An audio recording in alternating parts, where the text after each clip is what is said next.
হারাম একটা সামান্য একটা হারাম ঠুনকো একটা খেলাকে নিয়ে সারা বিশ্ব কি করতেছে দেখেন নাই? কি পাগল হয়ে গেছে একেবারে, কি অবস্থা মানুষের মধ্যে। কে খেলে তারও ঠিক নাই, ওই দেশের লোক আমাকে চিনে কিনা তারও ঠিক নাই, নিজের কোনো ব্যক্তিত্ব গায়রত কিছুই নাই। আশ্চর্য একটা জাতি আমরা। কে খেলছে? ভাবখানা এমন যে আমরা মনে হয় যুদ্ধ করে কাফেরদের সাথে দ্বীন ইসলাম কায়েম করে ফেলছে একদম, ভাবখানা এমন। অথচ এগুলো তৈরি করা হয় কি জন্য? যাতে মুসলিম জাতি একদিকে ফোকাস করে থাকে, অন্যদিকে ওরা তাদের উদ্দেশ্য সাধন করবে। সারা ওয়ার্ল্ডের চেহারা একদিকে ফিরাইছে, এদিকে দেখো, এই যে খেলা দেখো, আর বাকি পিছনে যে কাজগুলা ঠিকই করছে ওরা। কি কাজ করছে কয়দিন পরে দেখতে পারবে। পাবলিকলি আমি বললাম না, কারণ বললে সব বুঝবেন না আপনারা, আর সব জায়গায় সব কিছু বলতে নাই। ওদের উদ্দেশ্য ওরা কখনো ভুলে যায় নাই। ওরা চাচ্ছে সারা বিশ্বটাকে শাসন করতে এবং মুসলিমদেরকে দমন করতে, এবং আপনাকে খেলতামাশায় ব্যস্ত রেখেছে। লাচো এখন যুবকদের কোনো হিতাহিত জ্ঞান পর্যন্ত চলে গেছে। এখন হিতাহিত জ্ঞান, তোমাকে এইভাবে চুল কাটতে কে বলছে? তোমাকে এইভাবে চুল কাটতে কে বলছে? এদিকে একদম ছিলে রেখে দিয়েছে, এখানে মাঝখানে উঁচা একটা ময়ূরের মতো রেখে দিয়েছে। মানে এভাবে চুল কাটতে তোমাকে কে বলছে? কে তোমাকে মেসির ফলো করতে বলছে? তোমার জন্য রাসূল সাল্লাল্লাহু আলাইহি ওয়াসাল্লামের বাবরি চুলের সুন্নত নাই? আজীব একটা ব্যাপার। দাড়ি রাখছো, বিরাট কোহলির মতো দাড়ি রাখছো কেন? রাসূল সাল্লাল্লাহু আলাইহি ওয়াসাল্লামের মতো ছাড়া দাড়ি রাখতে পারো? আশ্চর্য। আমাদের আদর্শ চিন্তা হবে না? নবী সাল্লাল্লাহু আলাইহি ওয়াসাল্লামের মতো এত সুদর্শন হ্যান্ডসাম মানুষ থাকতে আমি কাকে ফলো করব? যুবকদের পুরো মাথাটাকে ব্রেইন ওয়াশ করে ফেলা হয়েছে এখন। কারণ ওরা জানে খুব ভালো করেই, যুবকরা যদি আল্লাহর পথে ফিরে আসে ওদের সমস্যা আছে, সমস্যা। এই কারণে তোমাদেরকে ভুলিয়ে রাখা হচ্ছে। নিজের জীবনের মূল্য দিতে শেখো। আল্লাহ পাক তোমাদেরকে কি জন্য সৃষ্টি করেছেন এটা বুঝো। শোনো, দুনিয়া যদি চাইতাম আমি অনেক কিছু করতে পারতাম, এই সুযোগ আমার সামনেও ছিল। আমরাও স্বপ্ন দেখেছি একসময়, পাবলিকলি এটা বলেই ফেলছি। আমরা একসময় স্বপ্ন দেখেছি বাংলাদেশ ক্রিকেট টিমের ওপেনিং ব্যাটসম্যান হব, সবাই আমাকে চিনবে, সবাই আমার পোস্টার লাগাবে ঘরে ঘরে, সবাই আমার কাছে অটোগ্রাফ নিতে আসবে, ছবি তুলবে, ইত্যাদি ইত্যাদি। যখন থেকে দিন বুঝেছি আলহামদুলিল্লাহ একদিনও পিছিয়ে ফিরে তাকাই নেই। আলহামদুলিল্লাহ এখনও মানুষ কিন্তু ছবি তুলছে, আমাদের সাথে তুলতে চাচ্ছে, অটোগ্রাফ চাচ্ছে, একই বিষয়ে। এখন আমি আরো অ্যাভয়েড করছি জিনিসগুলোকে। নিজেকে চিনতে শিখো। আল্লাহ রাব্বুল আলামিন তোমাকে আমাকে সৃষ্টি করেছেন, আল্লাহ পাক আমাদের হাতে এই দিনের বিজয় দেখতে চান। আল্লাহ পাক চান যেন আমরা আল্লাহর দিনটাকে পালন করি, প্রসার ঘটাই। ইনশাল্লাহ এক সময় দিন প্রতিষ্ঠা হবে ইনশাল্লাহ। আমরা যদি খেলতামাশায় মত্ত থাকি তাহলে দিনের প্রচার কে করবে? প্রসার কে করবে? আপনার বয়স হয়ে গেছে 50 বছর।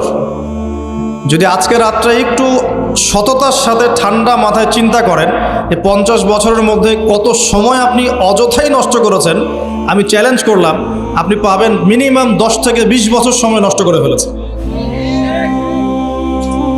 এই 50 বছরের জীবনে আপনি টেলিভিশন দেখেছেন 3 থেকে 4 বছর। এই 50 বছরের হায়াতে আপনি শুধু টেলিভিশনই দেখেছেন 3 থেকে 4 বছর। চায়ের দোকানে আড্ডা পিটিয়েছেন এরকম 2 বছর।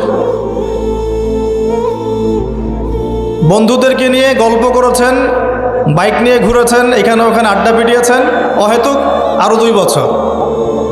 2 বছর গার্লফ্রেন্ডের পিছনে নষ্ট করেছেন। দাঁড়ান, যেখানে সাহাবায়ে কেরাম কি করতেন জানেন?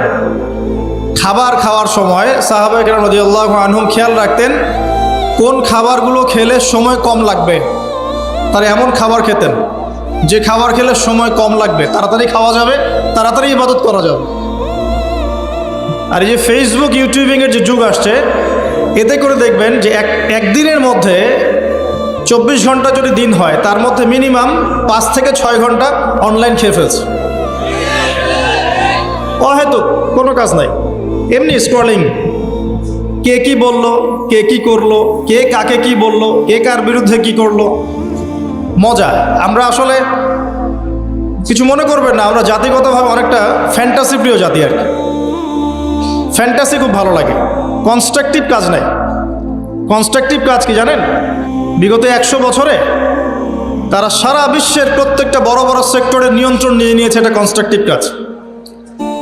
আপনি যে এডুকেশন সিস্টেমে পড়াশোনা করছেন তার ভিত্তি, তার চাবিকাঠি, লাটাই ওদের হাতে।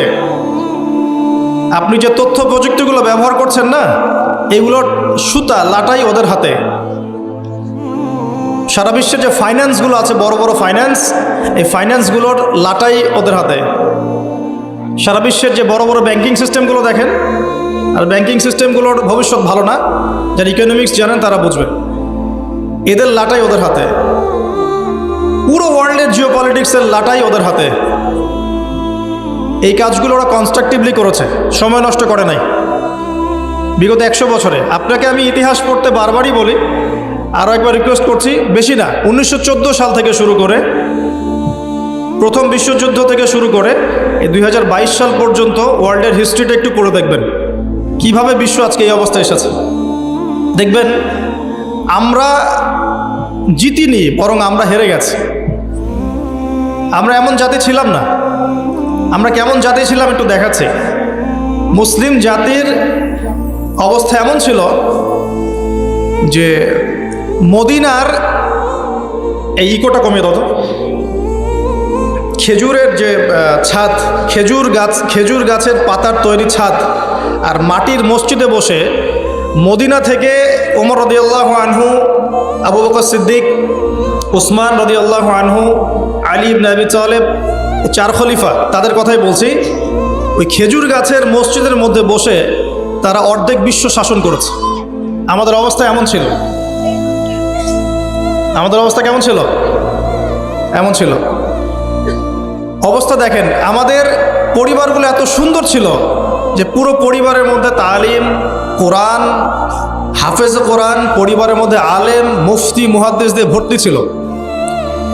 একজন বাদশার কথা আমি পড়েছিলাম হিস্ট্রি পড়তে গিয়ে, এটা অনেক পরের কথা, প্রায় উমাইয়া শাসনের কথা। যখন উমাইয়াদের পতনের সময় চলে আসছে, তারা কর্ডোভায় চলে গেছেন ইসলামিক খেলাফত কায়েম করতে। কর্ডোভা, আন্দালুসিয়া কর্ডোভায়, ওটাকে আন্দালুসিয়ার খেলাফত বলে। ওই সময় রাজার ছেলেকে বিয়ে দেওয়ার ঘোষণা এসেছে, রাজার ছেলেকে বিয়ে দেওয়া হবে। রাজা মানে আমির বোঝাচ্ছে এখানে, যিনি রাষ্ট্রের আমির ছিলেন। তো বিয়ে দেওয়ার জন্য মেয়ে খোঁজার জন্য বলা হয়েছে। তো এখন প্রথম দিন ঘোষণা করা হয়েছে যে আপনাদের যার যার বাসায় মেয়েরা হাফেজে কোরআন, রাতের বেলা সেই বাসায় আলো জ্বালিয়ে দিবেন, যাতে পাহাড়ের উপর থেকে রাজা দেখতে পারেন যে কোন কোন বাসায় হাফেজা আছেন। তার মধ্য থেকে চুজ করা হবে একজন মেয়ে রাজার ছেলের জন্য। রাজা মানে আমির বোঝাচ্ছে। তো সেই রাতে তিনি যখন উঠলেন পাহাড়ে, এগুলো সত্য ঘটনা, দেখলেন আন্দালুসিয়ার প্রত্যেকটা বাসার ঘর, এই ঘরের মধ্যে আলো জ্বলছে, প্রত্যেকটা বাসায় হাফেজা মেয়ে আছে। তো এখন তো বিয়ে দেওয়া সম্ভব না সবার সাথে।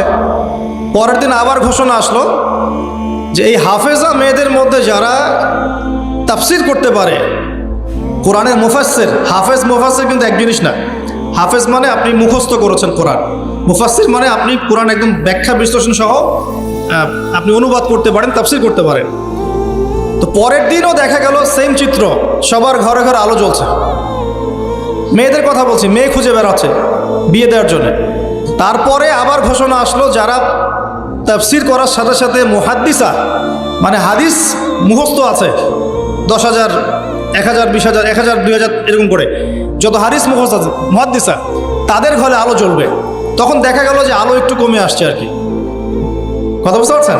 কিন্তু আলোর সংখ্যা অনেক। আবার ঘোষণা আসলো পরের দিন যে এই বাড়িগুলোর মধ্যে যারা ফকিহ বোঝেন কি, ফিকহের জ্ঞান আছে, গভীর জ্ঞান আছে, কুরআন সুন্নাহর গভীর ইস্তেহাদ করতে পারেন, মুস্তাহিদ এই টাইপের, তাদের বাসার আলো জ্বলবে। তখন দেখা গেল যে আলোর সংখ্যা আরেকটু কমে আসে। এর মধ্য থেকে আমির একজনকে সিলেক্ট করে তার ছেলের সাথে বিয়ে দিলেন। এই ছিল মুসলিমদের অবস্থা। এখন যদি আপনি আজকে, এটা কি কুমিল্লা না নাকি?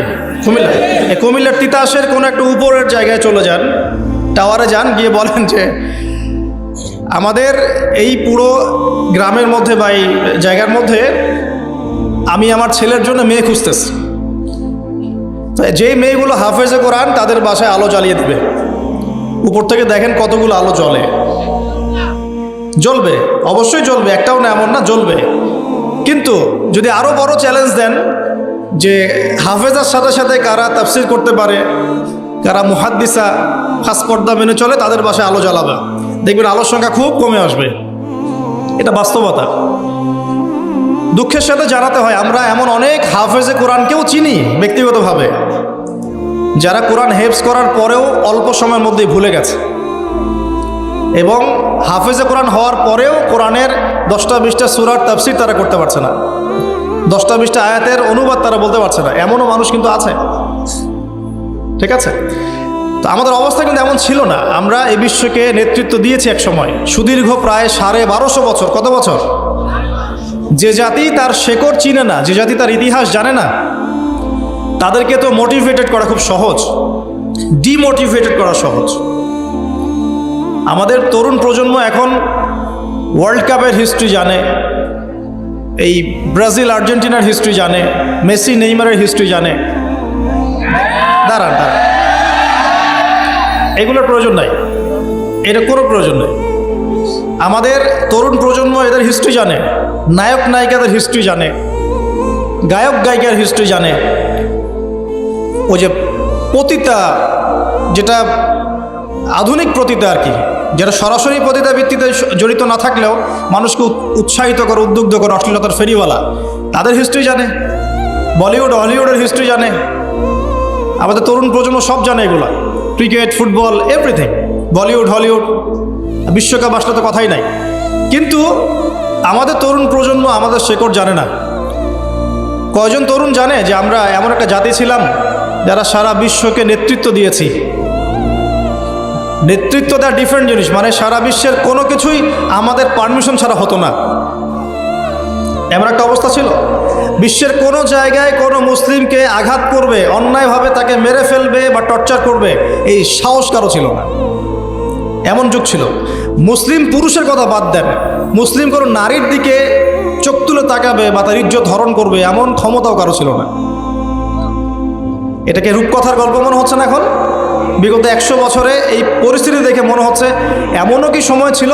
হ্যাঁ, এমন সময় ছিল, এই তো বেশি দিন আগের কথা নয়। ঘরে ঘরে হাফেজ ছিল, ঘরে ঘরে হাফেজ, ঘরে ঘরে আলেম, ঘরে ঘরে মুফতি মুহাদ্দিস ভর্তি। শুধু তাই নয়, বিজ্ঞানী দিয়ে ভর্তি, ফিলোসফার দার্শনিক দিয়ে ভর্তি, অ্যাস্ট্রোনমিস্ট দিয়ে ভর্তি, জ্যোতির্বিদ্যায় পারদর্শী, বায়োলজিতে পারদর্শী, কেমিস্ট্রিতে পারদর্শী, এরকম ঘরে ঘরে ছিল। বর্তমান বিশ্বের যে শিক্ষা সেক্টরগুলো আছে, প্রত্যেকটা সেক্টরের ভিত্তি মুসলিমরা দিয়ে দিয়েছে বিশ্বকে, জানেন? এই যে অর্থনীতি নিয়ে আমরা এত বাড়াবাড়ি করি না, সবচেয়ে সেরা অর্থনীতি শিখিয়েছেন ইউসুফ আলাইহিস সালাম। কে শিখিয়েছেন? সূরা ইউসুফ পড়ে দেখেন। আমরা সূরা ইউসুফ এর নাম শুনলে মনে করি ইউসুফ মানে ইউসুফ জুলেখা, ইউসুফ জুলেখা, তাই না? মাথায় চলে আসে ইউসুফ আর জুলেখা। ইউসুফ আলাইহিস সালাম কি ছিলেন? খুব সুন্দর দেখতে ছিলেন, এতটুকু জানি আমরা। কিন্তু ইউসুফ আলাইহিস সালামের বাহ্যিক সৌন্দর্যের চাইতে তার চরিত্রের সৌন্দর্য আর অনেক বেশি ছিল। তাকে রাজার স্ত্রী অফার করছে ভালোবাসার, প্রেম বিনিময়ের, দরজা লাগিয়ে দিচ্ছে, আর তিনি বলছেন মাআযাল্লাহ, আমি আল্লাহকে ভয় করি। তার চরিত্রের সৌন্দর্য দেখেন। খালি আমরা রূপের সৌন্দর্যের কথা বলি, তাই না? ইউসুফ আলাইহিস সালাম যখন কারাগারে, কেন কারাগারে পাঠিয়েছে? বিনা অপরাধে। আর বিনা অপরাধেও মানুষ কারাগারে যায়। কারাগারে যারা যায় তারা সবাই যে অপরাধী এমনটা নয়, বিনা অপরাধেও মানুষ কারাগারে যায়।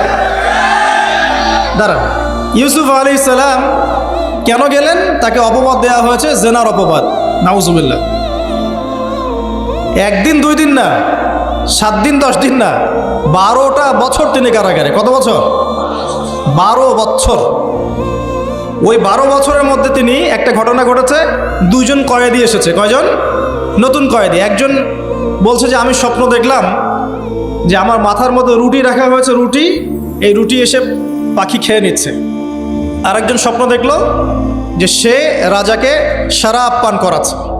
ইউসুফ, তোমাকে সত্যবাদী মনে হয়, আমাদেরকে স্বপ্নের ব্যাখ্যা জানিয়ে দাও। এই 2 জন ব্যক্তি কিন্তু মুসলিম নন, মনে রাখবেন। এই 2 জন ব্যক্তি কি? অমুসলিম, কিন্তু মুসলিম নন। দেখেন, অমুসলিম ব্যক্তির স্বপ্ন সত্য হতে পারে, দলিল। অমুসলিম ব্যক্তির স্বপ্ন কি হতে পারে? সত্য হতে পারে। ইউসুফ আলাইহিস সালাম ব্যাখ্যা করে দিলেন যে শরাব পান করাচ্ছে সে অচিরে ছাড়া পেয়ে যাবে এবং সে রাজাকে শরাব পান করাবে, রাজার ঘনিষ্ঠ হয়ে যাবে। আর যার মাথা থেকে রুটি খেয়ে নেওয়া হচ্ছে তাকে শুলদণ্ড দেওয়া হবে, তার মগজ খেয়ে ফেলবে পাখি। তাই হলো। আর ইউসুফ আলাইহিস সালাম এই ব্যক্তিকে বলে দিলেন, যার ব্যাপারে তার ধারণা হলো যে এই ব্যক্তি নাজাত পাবে, তাকে বললেন, তুমি যখন রাজার কাছে যাবে তখন আমার কথা স্মরণ করো, যে আমি তোমাকে এই কথাটা বলেছিলাম, রাজার সামনে স্মরণ করো। তো ইউসুফ আলাইহিস সালাম এখানে বন্দী, তারা ছাড়া পেয়ে গেলেন। এবার যখন এই ব্যক্তি রাজার কাছে গেলেন, রাজা আবার একটা স্বপ্ন দেখলো। কে স্বপ্ন দেখলো? সূরা ইউসুফের মধ্যে বলা আছে, পড়ে দেখবেন। রাজা স্বপ্ন দেখছে যে 7টা চিকন গাভী 7টা মোটা তাজা গাভীকে খেয়ে ফেলছে, ঠিক আছে। আর উনি শীষ স্বপ্ন দেখলেন, শীষ, ধানের শীষ, এই টাইপের কিছু। এই স্বপ্নটা তার কাছে অদ্ভুত মনে হলো। 7টা জীর্ণ শীর্ণ গাভী 7টা মোটা তাজা গাভীকে কেমন করে খেয়ে ফেলতে পারে। তিনি খুব টেনশনে পড়ে গেলেন। রাজ্যের সব জ্ঞানী গুণী লোকদেরকে ডাকলেন, এর ব্যাখ্যা কী হবে, এর ব্যাখ্যা কী হবে, কেউ বলতে পারছে না। তখন এই ব্যক্তি যে ছাড়া পেয়ে এসেছে, তার মনে হলো যে হ্যাঁ, ইউসুফ নামে একজন ব্যক্তি আছে, সে আমাকে স্বপ্নের ব্যাখ্যা বলেছিল, হয়তোবা সেই স্বপ্নের ব্যাখ্যাটা বলতে পারবে। সে চলে গেল জেলখানায়, সেখান থেকে ইউসুফকে গিয়ে বলল, ইউসুফ, তোমাকে আমরা সত্যবাদী পেয়েছি, তোমাকে আমরা সত্যবাদী পেয়েছি, এই স্বপ্নের ব্যাখ্যা কি হবে, রাজার স্বপ্নের ব্যাখ্যা। ইউসুফ আলাইহিস সালাম বললেন যে এর অর্থ হচ্ছে যে অতি শীঘ্রই এই মিশরের মধ্যে দুর্ভিক্ষ আসবে। কি আসবে? কি আসবে? আচ্ছা, তার মানে দুর্ভিক্ষ শব্দটা কোরআনে আছে। রাজাকে গিয়ে বলো যে ওই মহিলাদের কি খবর, যে মহিলারা ইউসুফ আলাইহিস সালামের ব্যাপারে এরকম অপবাদ দিয়েছিল। তখন এই ব্যক্তি গিয়ে রাজাকে বলল, ওই মহিলাদের কথা তিনি জিজ্ঞাসা করেছেন। তখন রাজা বলছে যে ইউসুফ নির্দোষ ছিল। সেই মহিলারা স্বীকার করলো যে ইউসুফ নির্দোষ ছিল, আসলে আমরাই তাকে ওয়াসওয়াসা দিয়েছি, আমাদেরকে প্রলুব্ধ করেছে। রাজা বলেন তাকে বের করে নিয়ে আসো। ইউসুফ আলাইহিস সালামকে বের করে আনা হলো। আনার পর তাকে বলা হচ্ছে এই স্বপ্নের ব্যাখ্যা কি হবে এবং এর সমাধান কি। ইউসুফ আলাইহিস সালাম বলছেন যে ব্যাখ্যা হচ্ছে এই যে আপনার এই রাজ্যে দুর্ভিক্ষ আসবে, তবে আপনি যদি আমাকে খাদ্য মন্ত্রণালয়ের দায়িত্ব দেন, তাহলে এই সমস্যা আমি মোকাবেলা করতে পারবো ইনশাআল্লাহ। আমি বিশ্বস্ত এবং আমার এই বিষয়ে জ্ঞান আছে। কে বলেন এটা? ইউসুফ আলাইহিস সালাম। এবার জেলখানা থেকে আল্লাহ পাকের তাকদীর দেখেন। জেলখানা, কুয়ার মধ্যে ছিলেন, কুয়া, বাবার খুব কাছের সন্তান, তাই না? ইয়াকুব আলাইহিস সালাম খুব কাছের সন্তান, সেখান থেকে ভাইদের ষড়যন্ত্রে কুয়ার মধ্যে, মনে আছে?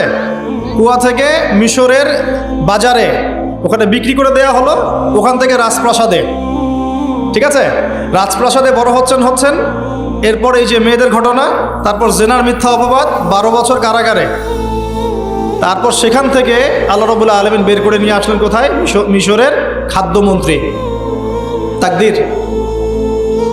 তাকদীর, ভাগ্য। কিভাবে বুঝাবো আল্লাহ পাকের পরিকল্পনা কত বিশাল। যখন ইউসুফ আলাইহিস সালাম জেলখানায়, তখন কি কেউ ভেবেছিল যে এই ব্যক্তির দ্বারা মিশরের লক্ষ লক্ষ মানুষের দুর্ভিক্ষের কবল থেকে সে বাঁচবে? এই ব্যক্তির দ্বারাই? কেউ ভাবে নাই। আল্লাহ পাক লিখে রেখেছিলেন। এ কারণেই একটা রিকোয়েস্ট করবো এখানে, যে জীবনে চড়াই উতরাই আসবে আপনার আমার সবারই, কোনো অবস্থায় আল্লাহর প্রতি ভরসা হারাবেন না ইনশাআল্লাহ। আল্লাহ রাব্বুল আলামিন আপনার ব্যাপারে পরিকল্পনা করে রেখেছেন। আপনার মনের মধ্যে যদি সততা থাকে, অনেস্ট একটা মন থাকে, ইনশাআল্লাহ আপনি দুনিয়াতেও সফল হবেন, পরকালে সফল হবেন ইনশাআল্লাহ। আপনি যদি সৎ হন, মনের থেকে যদি আপনি সৎ হন, আল্লাহর কাছে আপনি সৎ হন, সারা দুনিয়া মিলে আপনার কোনো ক্ষতি করতে পারবে না ইনশাআল্লাহ। আর আপনি যদি অসৎ হন, মনের মধ্যে অসততা থাকে, দুনিয়ার মানুষ বাহবা দিলেও একদিন ধরা খাবেন ইনশাআল্লাহ। এটা বাস্তব, এর বাইরে যাবে না ইনশাআল্লাহ। দেখেন, ইউসুফ আলাইহিস সালাম দায়িত্ব চাচ্ছেন, আমাকে দায়িত্ব দেন, আমি এই বিষয়টা ভালো বুঝি। আল্লাহ পাক তাকে এই যে খাদ্য মন্ত্রণালয় নিয়ে আসলেন। ইউসুফ আলাইহিস সালামের হাতে পরবর্তীতে দুর্ভিক্ষের কবল থেকে পুরো মিশরবাসী বেঁচে গেল এবং লক্ষ লক্ষ মানুষের জীবন বেঁচে গেল, আলহামদুলিল্লাহ।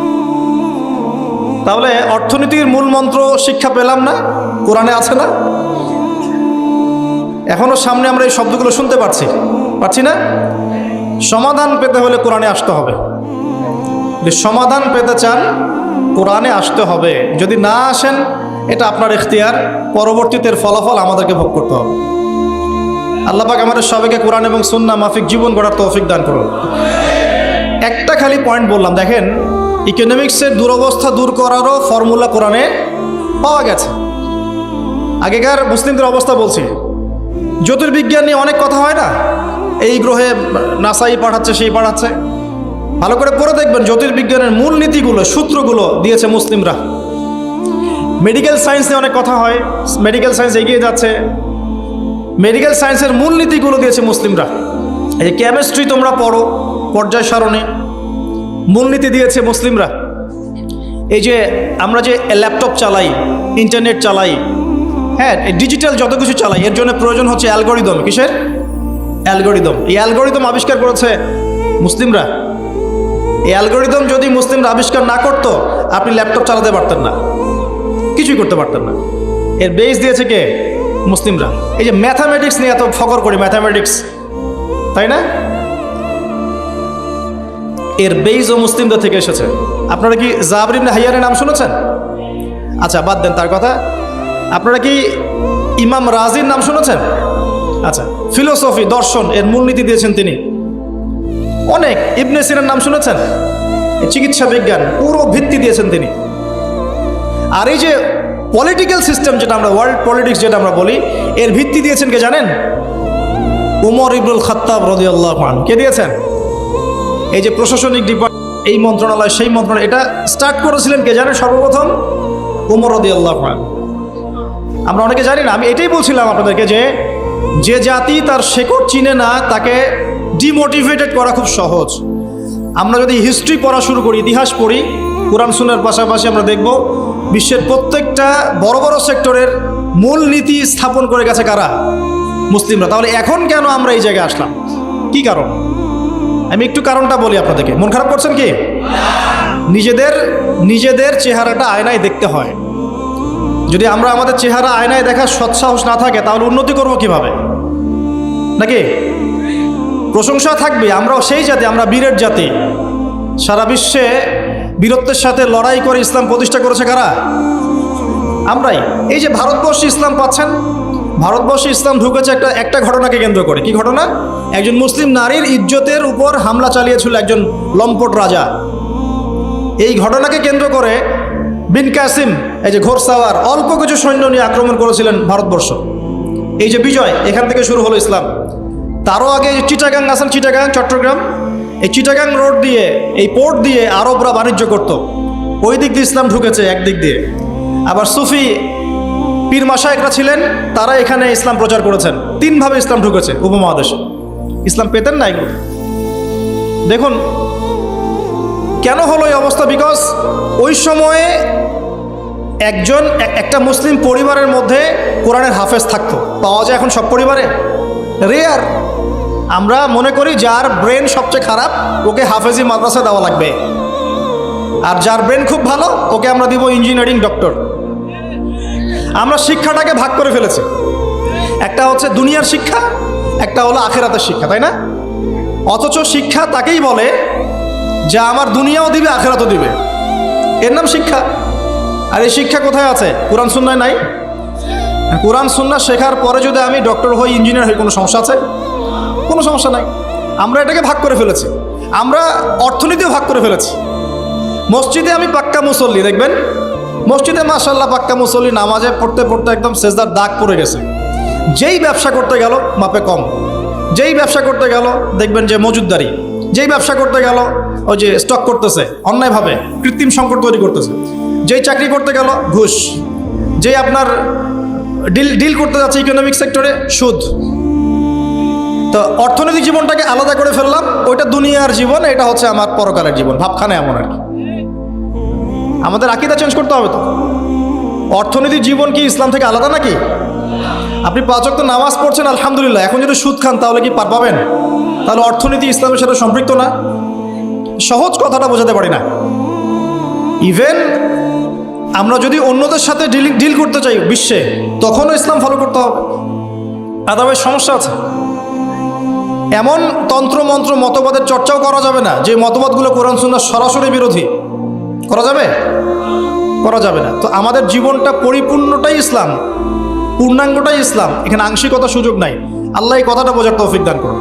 আজকের মাহফিলে একটা কথাও যদি নিয়ে যেতে পারেন, ইসলাম হচ্ছে একটা পরিপূর্ণ জীবন ব্যবস্থার নাম।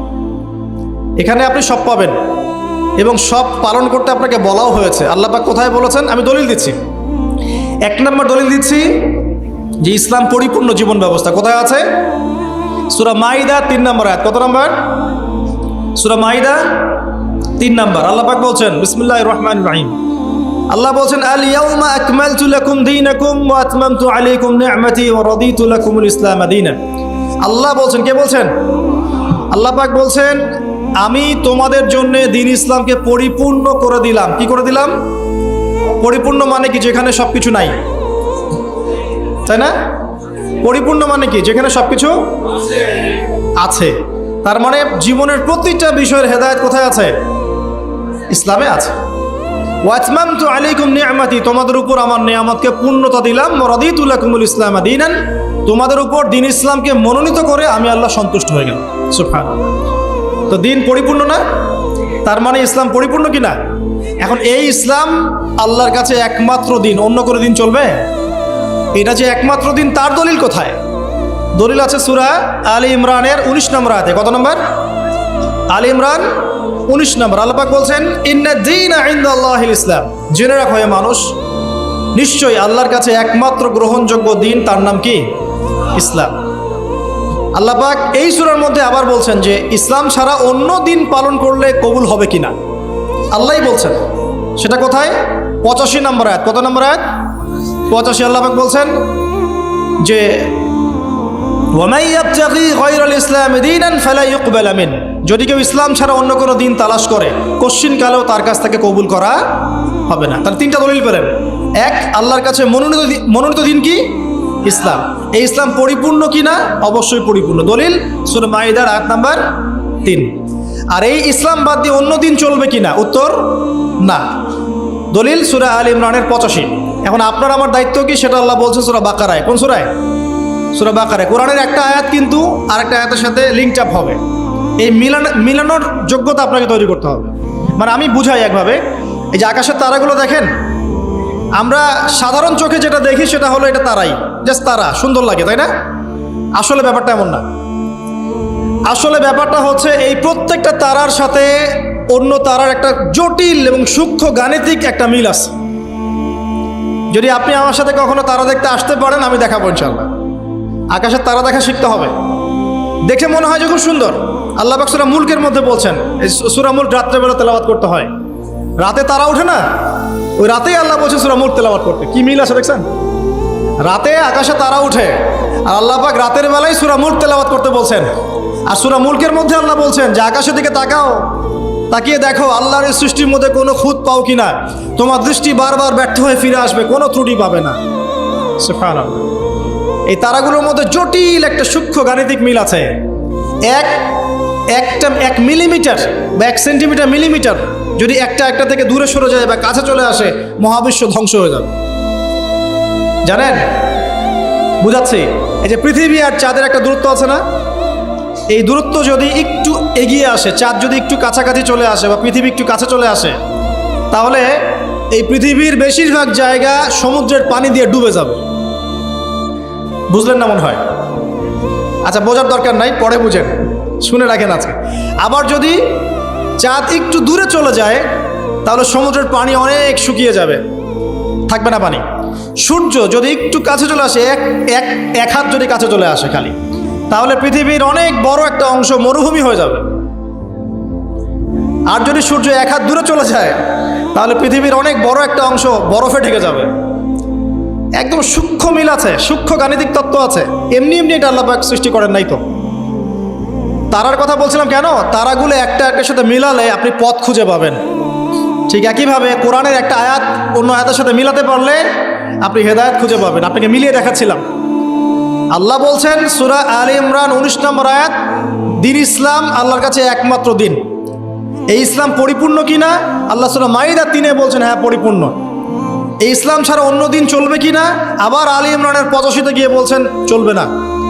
হ্যাঁ, এই ইসলাম কিনে আমাদের কি করতে হবে? আল্লাহ এটা বলছেন সূরা বাকারায় গিয়ে। কি বলছেন? উদখুলু ফিস সিলমি কাফা, তোমরা পরিপূর্ণরূপে ইসলামে প্রবেশ করো। বুঝতে পারলেন? ইসলাম কেন্দ্রিক আমাদের দায়িত্ব কি? পরিপূর্ণরূপে ইসলামে প্রবেশ করো। এখন ভিত্তি কি? দুইটা। তারাক্তু ফিকুম আমরাইন, দুইটা বস্তু ছেড়ে গেলাম। নবীজি বলছেন লান তাদিল্লু মা তামাসসাকতুম বিহিমা, তোমরা কোনোদিন পথভ্রষ্ট হবে না যতদিন পর্যন্ত দুইটাকে রেখে আঁকড়ে ধরে থাকবে। এক নাম্বার কিতাব আল্লাহ, আল্লাহর কিতাব কোরআন, ও দুই নাম্বার সুন্নতে নবীহি, নবীর সুন্নাহ। কোরআন এবং সুন্নাহকে কেন্দ্র করে ইসলাম, এটাতে পরিপূর্ণরূপে প্রবেশ করতে বলা হচ্ছে। আর আপনার সাথে আমার কথা, পরিপূর্ণ প্রবেশ মানে কি বুঝায়? আমি ইবাদত বন্দেগীর জীবনে পাক্কা মুসল্লি হব, অর্থনৈতিক জীবনে গিয়ে সুদ খাবো, আমি কি পরিপূর্ণ মুসলিম কিনা? সহজ কথা বলেন, পরিপূর্ণ মুসলিম কি? এদিকে আপনি তাহাজ্জুদ পড়ছেন, মাশাআল্লাহ, 5 ওয়াক্ত নামাজ পড়ছেন, নফল নামাজ পড়ছেন, রোজা রাখছেন, দান সদকা করছেন, খুবই সুন্দর, মাশাআল্লাহ। কিন্তু আপনি অন্যের সম্পদ অন্যায়ভাবে হরণ করছেন, মুসলিম হবে পরিপূর্ণ? একটা পরিবারের কর্তা, মাশাআল্লাহ, দিনদার, চিল্লা দিয়ে লাগাচ্ছেন, মাশাআল্লাহ, দিনের দায়ী, সব কিছু ঠিক আছে। এখন পরিবারের সেই লোকের স্ত্রী পর্দা করে না, ওই লোকের মেয়ে বেপর্দায় ঘোরাফেরা করে, ওই লোকের ছেলে মাদকাসক্ত, এই পরিবারটা কি পরিপূর্ণ ইসলামিক পরিবার কিনা? একইভাবে আমরা যারা টুকটাক জুমার নামাজ পড়তে আসি, হজ করি, উমরা করি, 5 ওয়াক্ত নামাজ ঠিকঠাক মতো পড়ি না, কোরআন তেলাওয়াতের ফিকির নাই, দুনিয়া নিয়ে ব্যস্ত হয়ে আছি, পরকালের চিন্তা কম, তারাও কি পরিপূর্ণ মুসলিম কিনা? তো পরিপূর্ণ মুসলিম বলতে কি বোঝায়, এটার জন্য আপনার কিন্তু পিএইচডি করার দরকার নাই। আপনি বুঝতে পারছেন যে আপনার জীবনের প্রতিটা কাজ কোরআন এবং সুন্নাহ মাফিক হলেই আপনি পরিপূর্ণ মুসলিম, আলহামদুলিল্লাহ। এবং এই কাজটা করার জন্যে আপনাকে কিন্তু কেউ বাধাও দিচ্ছে না, আপনি স্বাধীন, চাইলেই আপনি করতে পারেন। কেউ কি বাংলাদেশের প্রেক্ষাপটে কি ইসলাম পালন করতে কাউকে বাধা দেয়া হচ্ছে? যে নামাজ পড়তে যাবেন না, দাড়ি রাখতে পারবা না, হ্যাঁ, তোমরা টাকলুর উপরে কাপড় তুলতে পারবা না, মেয়ে পর্দা করতে পারবে না। হ্যাঁ, ইনডাইরেক্টলি হয়তো কিছু কিছু মানুষ এরকম করছে হয়তোবা, কিন্তু ওদের সংখ্যা কিন্তু বেশি না, ওদের সংখ্যাও বেশি না, তাদের শক্তিও নাই। এটা জাস্ট একটা মুখের আস্ফালন মাত্র, আর কিচ্ছু না। কিন্তু বাংলার বেশিরভাগ তাওহীদি জনতা কি চায়? ইসলাম চায় না? চায়। তো আপনি যদি প্র্যাকটিস করেন, কেউ কি বাধা দিবে? ওয়াদা করেন আজকে থেকে 5 ওয়াক্ত নামাজ ছাড়বেন না,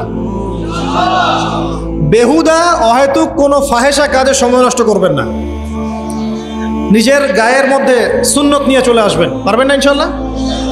দাড়ি ছেড়ে দিবেন ইনশাল্লাহ, গোফ ছোট করে ফেলবেন, টাকনুর নিচে কাপড় থাকলে উঠিয়ে ফেলবেন, পারবেন না? যদি কোনো হারাম সম্পর্ক থাকে আজকেই তওবা করে ফিরে আসবেন।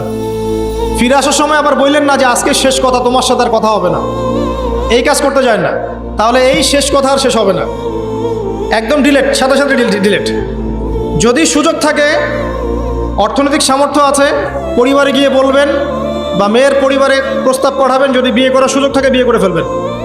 সুযোগ নাই, ডিসকানেক্টেড, কোনো দরকার নাই।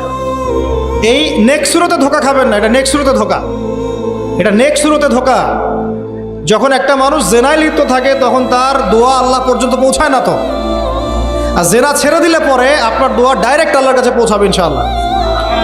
প্রমাণ নেবেন? দলিল দিচ্ছি, শোনেন। 3 ব্যক্তি, কয় ব্যক্তি?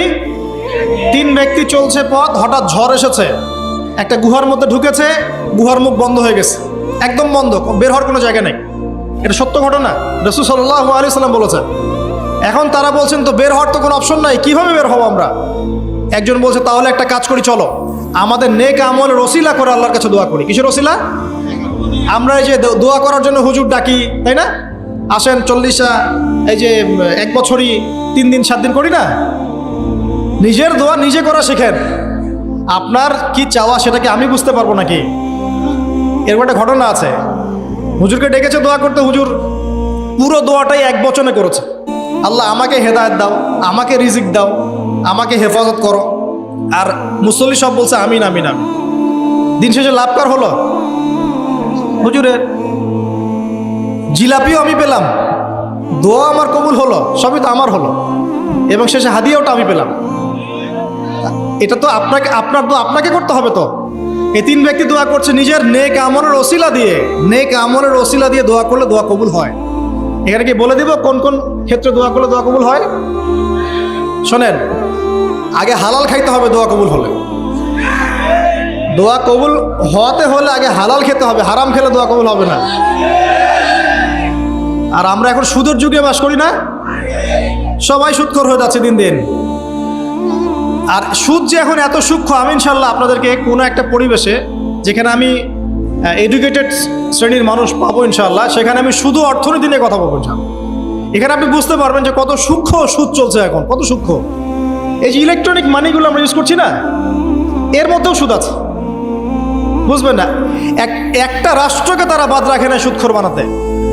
যদি আমাদের রাষ্ট্রের কোনো লোন প্রয়োজন হয়, আমরা যদি ওয়ার্ল্ড ব্যাংকের কাছে যাই বা IMF এর কাছে যাই, সুদ ছাড়া কোনো লোন তারা দিবে না, কখনো দিবে না। এবং এটা ফোর্সফুলি করবে তারা, সুদ ছাড়া আপনি বেরিয়ে হতে পারবেন এখান থেকে।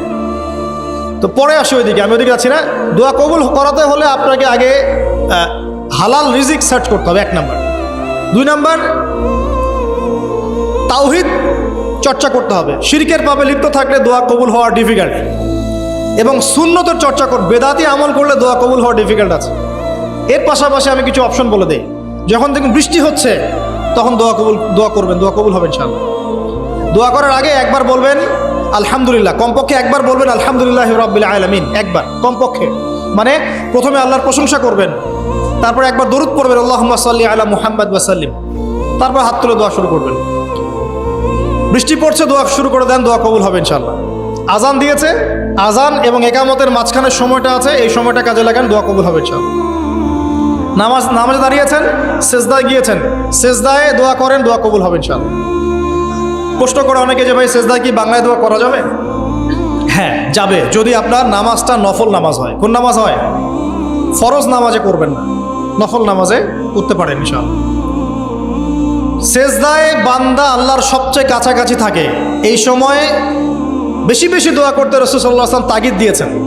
দোয়া করলে ডাইরেক্ট কবুল হবে ইনশাআল্লাহ। পিতা মাতার খেদমত করে দোয়া করেন, দোয়া কবুল হবে ইনশাআল্লাহ। এখন তো পিতা মাতার খেদমত মানুষ করতে চায় না। এটা সেই যুগ যে যুগে পিতা মাতার সাথে দাস দাসীর মতো আচরণ করা হয়। সন্তানরা ভুলে গেছো তোমরা যে তোমরা একদিন পিতা মাতা হবা। আমরাও কিন্তু একদিন পিতা মাতা হব।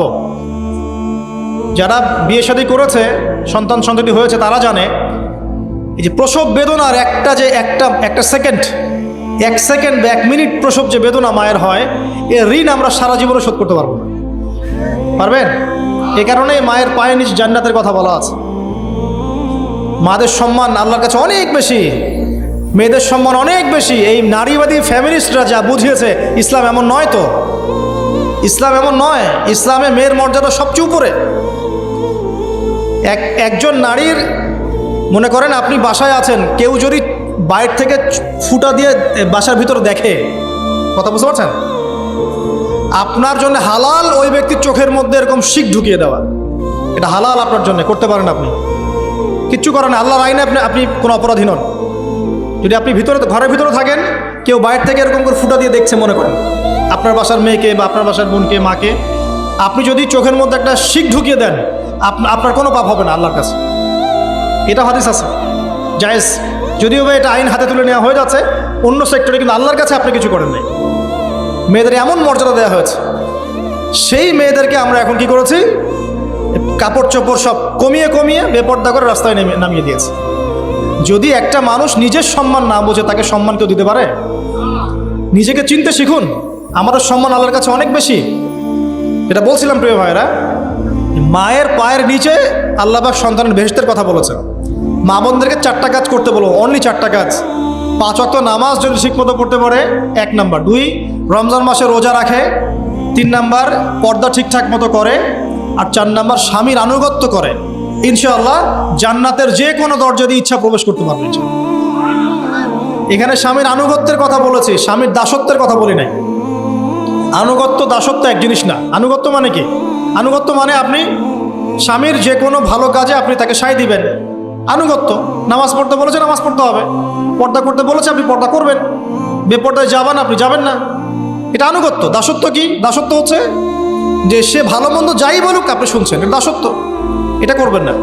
মা বোনরা 4টা কাজ বাসায় গিয়ে আবার শুনিয়ে দিবেন। নবীজি বলেছেন 4টা কাজ কোনো মেয়ে করলে জান্নাতের যে কোনো দরজা দিয়ে ইচ্ছা প্রবেশ করতে পারবে। 1 নাম্বার 5 ওয়াক্ত সালাত। 2 নাম্বার রমজান মাসের সওম রোজা। 3 নাম্বার পর্দা ঠিকঠাক মতো করবে, লজ্জাস্থানের হেফাজত, এবং 4 নাম্বার স্বামীর আনুগত্য করা। মায়ের খেদমত করে দোয়া করেন, দোয়া কবুল হবে ইনশাআল্লাহ। বাবার খেদমত করে দোয়া করেন, দোয়া কবুল হবে ইনশাআল্লাহ। কোরআন তেলাওয়াত করে দোয়া করেন, দোয়া কবুল হবে ইনশাআল্লাহ। মনে করেন শেষ রাতে উঠেছেন, মানে শেষ রাত বলতে বোঝাচ্ছি এই ধরেন যে 2টার পর থেকে, এখন 2টা 2:30টার পর থেকে নিয়ে ফজর পর্যন্ত শেষ রাতে উঠেছেন, এই সময় আপনি যা দোয়া করবেন ইনশাআল্লাহ কবুল হবে।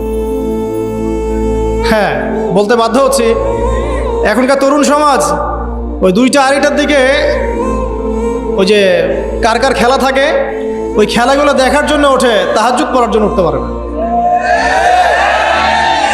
অথচ আল্লাহ পাক বলছেন কি, যে শেষ রাতে আল্লাহ পাক প্রথম আসমানে নেমে আসেন এবং আহ্বান করেন, কে আছো আমার কাছে কিছু চাইবে আমি দিব, কে আছো আমার কাছে রিজিক চাইবে দিব, কে আছো আমাকে ডাকবে আমি তোমার ডাকে সাড়া দিব, কে আছো আমার কাছে ক্ষমা চাইবে আমি তোকে ক্ষমা করে দেব। প্রিয় যুবক ভাইরা, আল্লাহকে মূল্যায়ন করতে শিখুন। এই সময়গুলোতে দোয়া করলে ইনশাআল্লাহ তাআলা আপনার দোয়া কবুল হবে ইনশাআল্লাহ।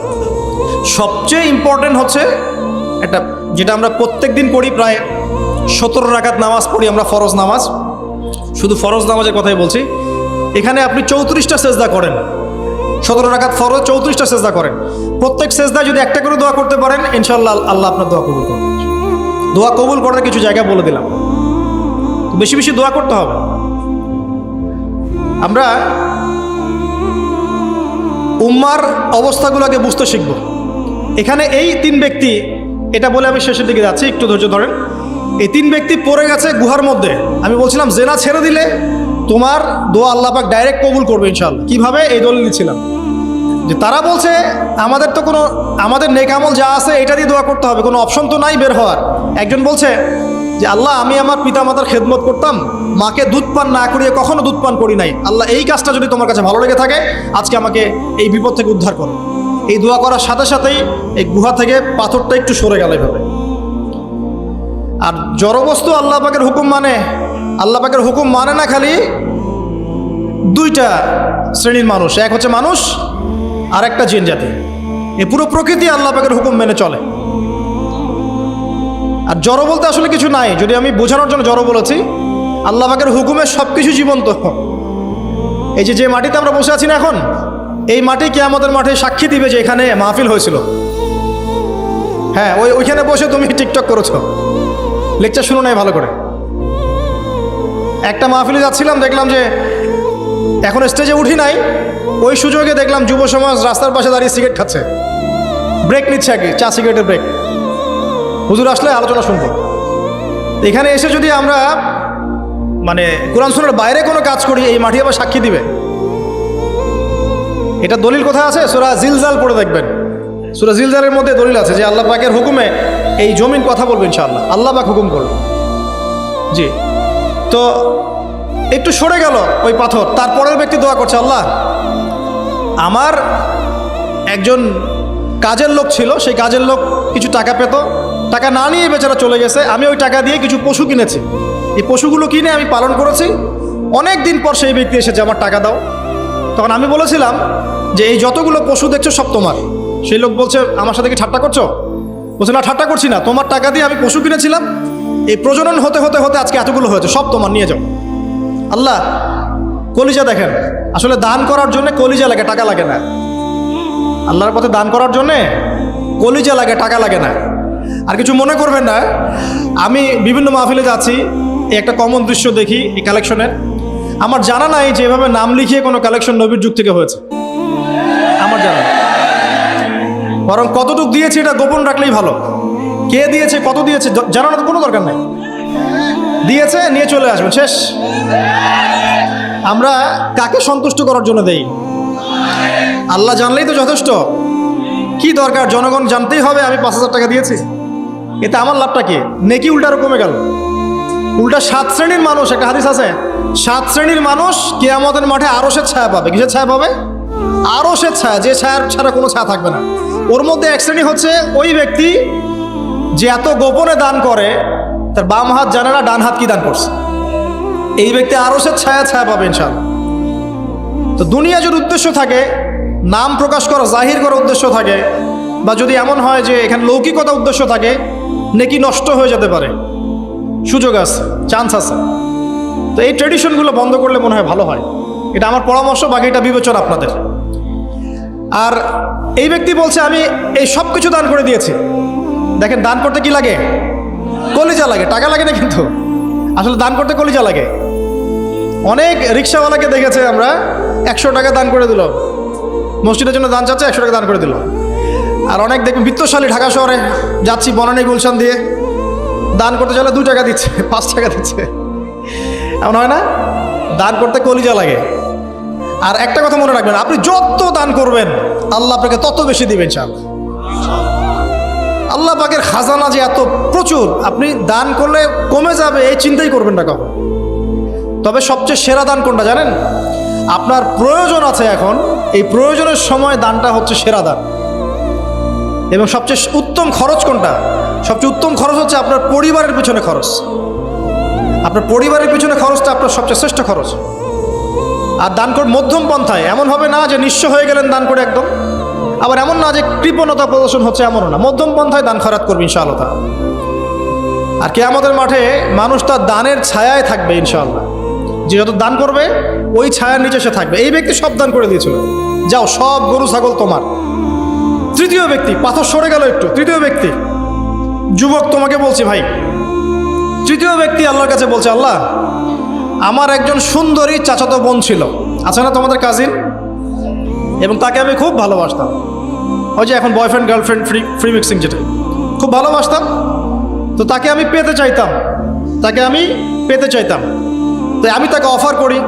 সে বলে যে না, আমাকে 100 স্বর্ণ মুদ্রা না দিলে আমি রাজি না। 100 স্বর্ণ মুদ্রা।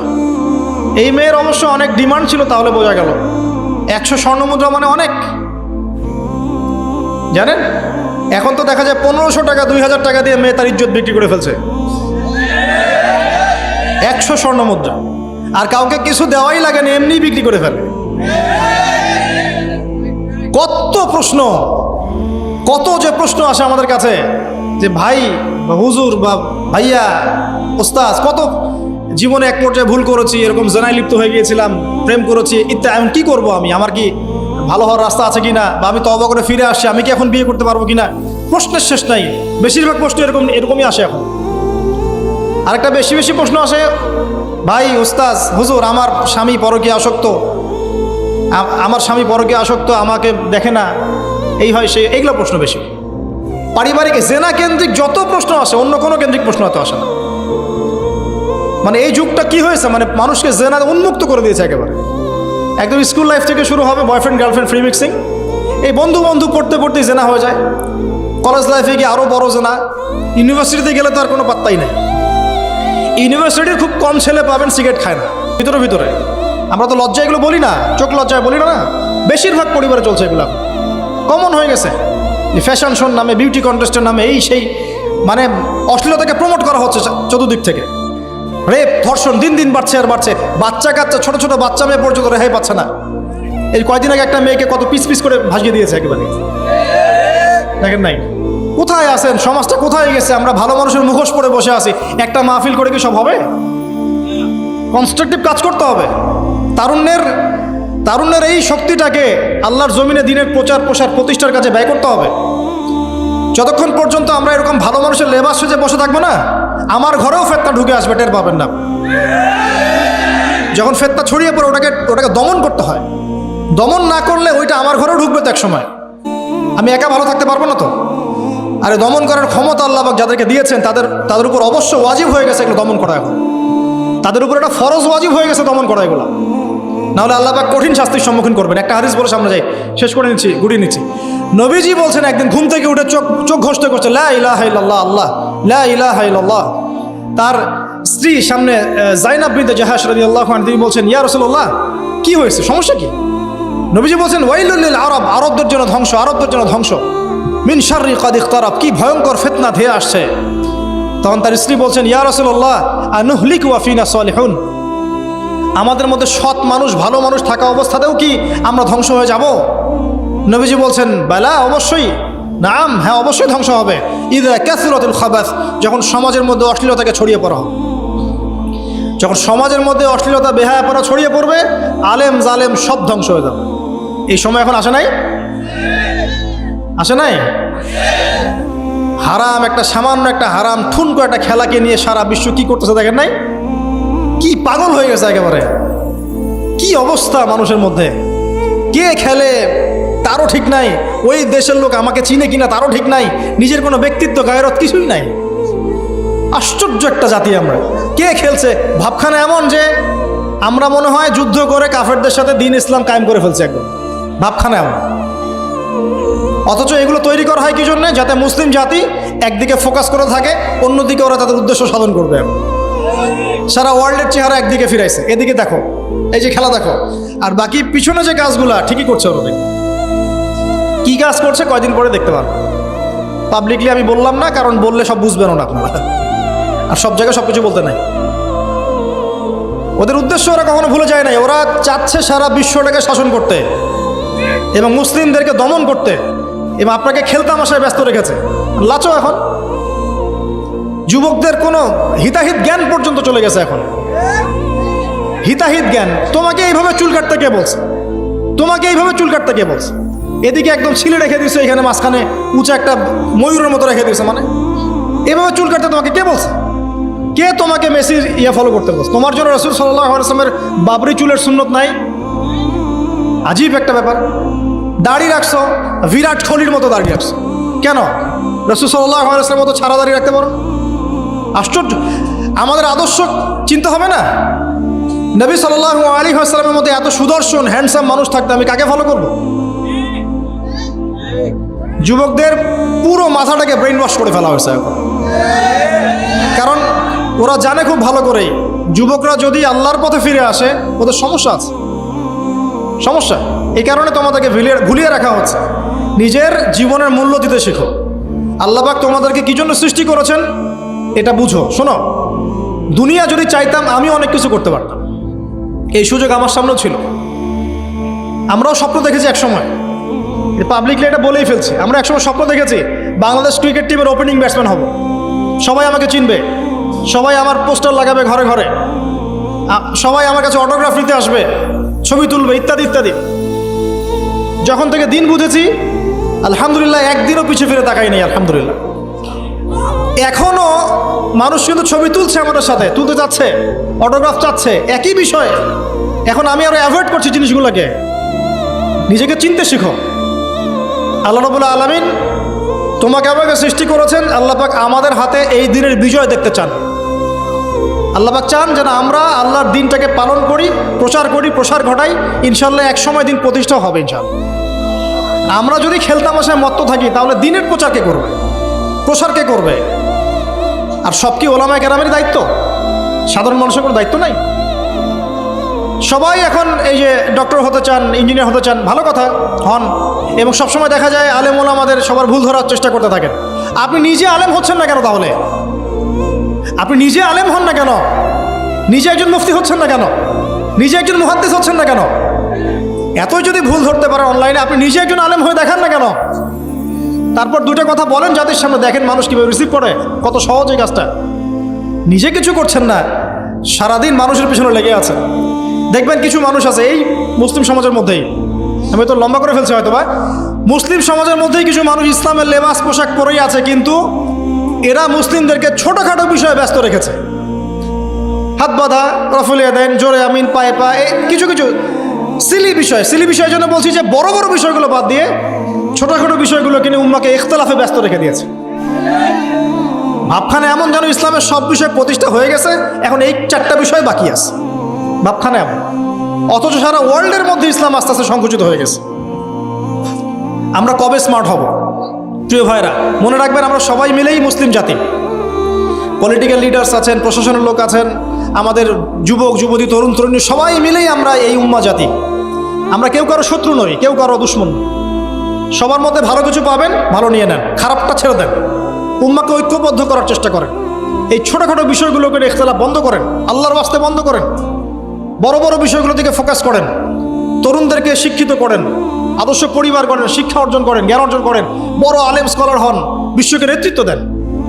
পলিটিক্স করলে ভালো করে করেন, যাতে করে আপনার দ্বারা দুনিয়ার দিনের খেদমত হয়। আলহামদুলিল্লাহ, ইকোনমিক্স হলে ভালো করে হন, বিজ্ঞানী হলে বড় বিজ্ঞানী হন, মানে আপনি বড় স্বপ্ন দেখেন। ইয়াং জেনারেশনকে নিয়ে আসেন ইসলামের দিকে, তাদের দ্বারা ইনশাআল্লাহ ইসলামের বিজয় হবে। ওই যুবক বলছে, আল্লাহ আমার এই চাচাতো বোনকে পেতে চাইতাম, সে 100 স্বর্ণমুদ্রা চেয়েছে। 100 স্বর্ণমুদ্রা সে বহুত কষ্ট করে অর্জন করে শেষমেশ ওকে দিল। দেওয়ার পর বলছে, এখন আমাকে দাও। এখন সে প্রস্তুত, শুরু করবে, মানে দুজন কাছাকাছি এসে গেছে, এবার সেক্সুয়াল সম্পর্ক শুরু হবে কেবল। এই হওয়ার সময় এই মেয়ে বলে বসছে যে, হে আল্লাহর বান্দা, আমি আমার সতীত্ব এতদিন পর্যন্ত হেফাজত করেছি, আল্লাহর দোহাই লাগে আমার সতীত্বটা নষ্ট করো না। কে বলছে? এই মেয়েটা বলছে। এবার এই ছেলে তাৎক্ষণিক সেখান থেকে উঠে গেল। হাদিসে এমন শব্দ এসেছে যে সেই ছেলে ওই মেয়ের মানে মাঝখানে বসে পড়েছে আর কি। ওখান থেকে সে উঠে গেল, উঠে স্বর্ণমুদ্রাও নিল না, স্বর্ণমুদ্রা রেখে দিয়ে সে আল্লাহর ভয় সেখান থেকে উঠে চলে আসলো, জেনা করলো না। সে বলছে, আল্লাহ ওই কাজটা যদি আমি তোমার ভয়ে করে থাকি, তুমি যদি জানো, আজকে এই পাথরটা এখান থেকে সরিয়ে দাও আল্লাহ। আল্লাহ পাক সেই পাথরটা পুরো সরিয়ে দিলেন এখান থেকে। চাক্ষুষ মৃত্যুর হাত থেকে আল্লাহ পাক বাঁচালেন কোন ওসিলায়? জেনা থেকে দূরে থাকার ওসিলায়। প্রিয় যুবক ভাই এবং যুবতীদেরকে বলবো, চারিত্রিক পবিত্রতা হেফাজত করেন, আল্লাহর ওয়াস্তে নিজের জীবনটাকে পবিত্র করেন, দিনের এলেম অর্জন করেন, বেশি বেশি আমল করেন, ভালো কাজে ব্যস্ত থাকেন, সমাজ কল্যাণমূলক কাজ করেন, বেশি ভালো কাজে ব্যস্ত থাকেন। খারাপ সার্কেলের সাথে মিশিয়েন না, ভালো সার্কেলে মিশেন। আলেম ওলামার সাথে সম্পর্ক রাখেন, মাদ্রাসার সাথে একটু যোগাযোগ রাখেন, দিনী হালাকাগুলোয় বসেন। এই অহেতুক ফাহেসা কাজগুলোতে সময় নষ্ট করেন না। কোরআন তেলাওয়াত করেন বেশি বেশি করে, দিনী বইপত্র পড়েন। এই যে ভ্রাম্যমাণ লাইব্রেরিগুলো আছে না, বই পড়েন। আমি বলছি না শুধু ইসলামিক বই পড়তে হবে আপনাকে, আপনি অর্থনীতির বই পড়েন, সমাজবিজ্ঞানের বই পড়েন, রাষ্ট্রবিজ্ঞানের বই পড়েন, জিওপলিটিক্যাল বইগুলো পড়েন, কোরআন সুন্নাহ তো পড়বেনই। শিক্ষিত হন ইনশাআল্লাহ তাআলা। আজ হোক আর কাল হোক, আমরা বিশ্বাসী ওই যে যুগটা ছিল, যে যুগে মুসলিমরা সারা বিশ্ব দাপটের সাথে দাপিয়ে বেরিয়েছে আর কি, প্রত্যেকটা ডিপার্টমেন্ট মুসলিমরা রুল করেছে, ইনশাআল্লাহ আবারও সেই সময় ফিরে আসবে ইনশাআল্লাহ। আমরা বিশ্বাস করি আল্লাহ রাব্বুল আলামিন তার রাসূলের মাধ্যমে জানিয়েছেন যে ফিতনাময় পরিবেশটা চিরস্থায়ী হবে না। এখন হয়তো ফিতনা চলছে, কিন্তু এরপরে আসবে ইনশাআল্লাহ তাআলা আল মাহদির যুগ। কার যুগ? ইমামুল মাহদির যুগ আসবে ইনশাআল্লাহ।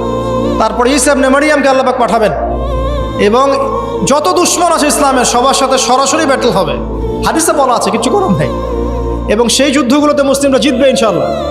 তারপরে সারা বিশ্বে ইসলামী খেলাফা কায়েম হবে ওই জেরুজালেম থেকে ইনশাআল্লাহ আযজা ওয়া জাল। আমরা দোয়া করি আল্লাহ রাব্বুল আলামিন আমাদের যুব সমাজকে যেন কবুল করে নেন এবং তাদেরকে এই জাগতিক ফিতনাগুলো থেকে আল্লাহ পাক হেফাজত করুন। আমাদের সতীত্ব, পবিত্রতা, চরিত্রের সৌন্দর্য আল্লাহ পাক যেন অটুট রাখে, জেনা থেকে আল্লাহ পাক যেন বাঁচিয়ে রাখে। আল্লাহ পাক আমাদের সবাইকে দিনের এলেম অর্জন করে তৌফিক দান করেন, জীবন সম্পর্কে সচেতন হওয়ার তৌফিক দান করেন, সময়কে মূল্যায়নের তৌফিক দান করেন।